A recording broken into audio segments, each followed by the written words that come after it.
সামনের নির্বাচনটা আপনার সব ধরনের ইকুয়েশন, সব ধরনের সমীকরণকে ঘুরিয়ে দেওয়ার নির্বাচন হবে। নানান ধরনের এনজিও, নানান ধরনের প্ল্যাটফর্ম আসলে নিজেদের মতো করে পোল ঠিক করতেছে যে সামনের নির্বাচনে কে জিতবে। এবং আপনি যদি এই এই প্ল্যাটফর্মগুলোর ব্যাকগ্রাউন্ড চেক করেন, বেশিরভাগ ক্ষেত্রেই আপনি দেখতে পাবেন যে এটা উদ্দেশ্য প্রণোদিতভাবে এই পোলগুলো করা হয় এবং কোনো না কোনোভাবে এটা করানো হয়।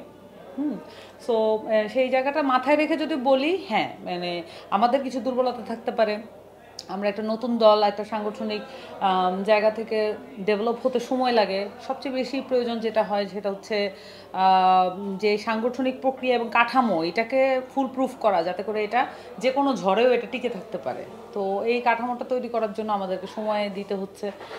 তো সব কিছু মিলে হ্যাঁ, এখানে আপনি বলতে পারেন যে এখানে কিছুটা সময় ক্ষেপণ হয়েছে, কিন্তু এই যে পোলগুলো বা যেই পরিসংখ্যানগুলো আমরা দেখতে পাচ্ছি, এই পরিসংখ্যান গুরুত্বপূর্ণ হবে না এই সামনের নির্বাচনে।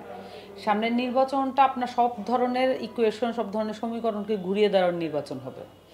কারণ এই নির্বাচনটা প্রথমত এইখানে এই যে একটা ষড়যন্ত্রমূলক জায়গা থেকে ইন্টারিম গভর্নমেন্ট, বিএনপি এবং আওয়ামী লীগ, এবং সেই সাথে এটার সাথে যোগ দিয়েছে জামাত, এই ইকুয়েশনে একসাথে হয়ে, এবং সেটা মানে কোন কোন রাজনৈতিক যে ইন্টারন্যাশনাল পক্ষ এখানে যোগ দিচ্ছে এগুলোও হয়তো বেরোবে।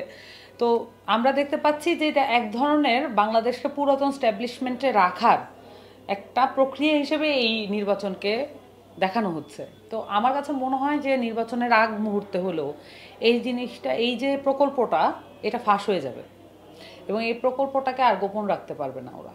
এবং সেই জায়গা থেকে তরুণদের এই মুহূর্তে দেখেন, আপনার 60% তরুণ এই মুহূর্তে বাংলাদেশে। এই পরিমাণ, এত শতাংশ তরুণ তো বাংলাদেশ কখনো ফেস করে নাই। তো এমনি তো তরুণদের শক্তি তো আমরা সবসময় বলে, রাজনৈতিক দলগুলোও বলে, এটা মুখস্থভাবে বলার বিষয় না, এটা তো ইমপ্লিমেন্টেশন আছে।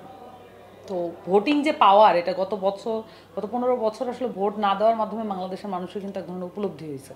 সো তার এইবারের ভোট এক ধরনের প্রতিবাদ, এইবারের ভোট এক ধরনের জানান দেওয়া তার রাজনৈতিক সত্তার। এইবারের ভোটকে সে কোনোভাবেই মানে ব্যবহৃত হতে দেবে না, এই ধরনের প্রতিজ্ঞা থেকে তরুণদের ভোটটা অ্যাটলিস্ট নির্ধারিত হবে। আমরা দেখছি যে এখন পর্যন্ত সুইং ভোটারের সংখ্যাই সবচেয়ে বেশি। আপনি যত পুরো রাজনৈতিক দল সবাই মিলে যত অংশ, তার চেয়ে বেশি সুইং ভোটার। তা আপনি এই সুইং ভোটাররা কিন্তু ভোটের আগের রাত্রে পর্যন্ত দেখবে যে কার কি অবস্থান, কে কি বলছে। তো এবং এই প্রথাগত রাজনৈতিক দলের ব্যক্তিবর্গ কিন্তু ক্রমাগতই এমন সব মন্তব্য করছেন, আওয়ামী লীগকে নিয়ে আসার, জাতীয় পার্টিকে সাথে নিয়ে ইলেকশন করার। এবং মানে এইটা আসলে আপনি যেই ছেলেটা রাস্তায় আওয়ামী লীগের পুলিশের গুলি খেয়েছে, সেই ছেলেটাকে আপনি এটা কখনোই বুঝাইতে পারবেন না যে জাতীয় পার্টি ইলেকশন করলে ভালো হয়। এটা আপনি বুঝাইতে পারবেন না। এটা যে গণতান্ত্রিকতা, এটা আপনি তাকে কনভিন্স করতে পারবেন না। সো এই বিষয়টা যখন আসতেছে মাঠে, তখন স্বভাবতই ওই উজ্জ্বল এবং যারা উদ্যমী তরুণ আছে তাদের ভোটটা কিন্তু হারাচ্ছে বিএনপি, এবং ক্রমাগত তার ভোট হারাচ্ছে। ক্রমাগত তার নেতারা যখনই মানে বক্তব্য প্রদান করেন, যখনই তাদের রাজনৈতিক অবস্থান প্রকাশ করেন, তখনই বিএনপির ভোট কিন্তু কমে যাচ্ছে। তো সেই জায়গা থেকে আমার কাছে মনে হয় যে সামনে যেই নির্বাচন, সেটার ক্ষেত্রে অবশ্যই এই ধরনের পোল কোনো ধরনের ভূমিকা রাখবে না।